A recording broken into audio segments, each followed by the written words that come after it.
gusto nyo to? May bago na naman kayong probiotics. Ayan. Excited? Tikman? Tikman?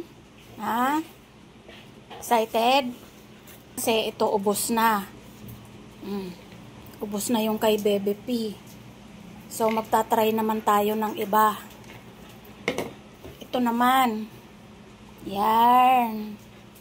Once a day lang to. So ayan ang laman. Hawig din. O ayan. Unahin natin yung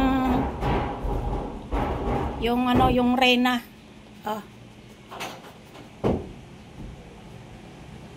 Kainin mo, hindi nabibili ulit si ate niyan. O ayaw, ito sa'yo. Ba't ayaw nila yung amoy?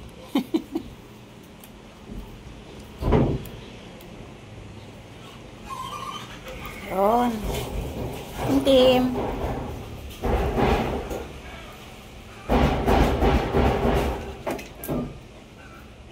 Distracted sila, may gumagawa kasi ng bubong. Kunin mo na.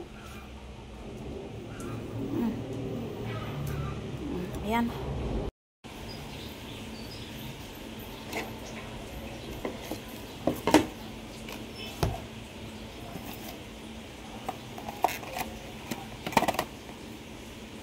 So ayan, kumpleto na naman sila sa kanilang prebiotics.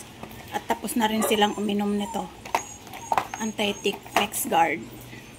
So, ano pa? Meron na rin silang wipes. Yan. Kapag hindi sila nakakaligo or maghihilamos, ito, may wipes.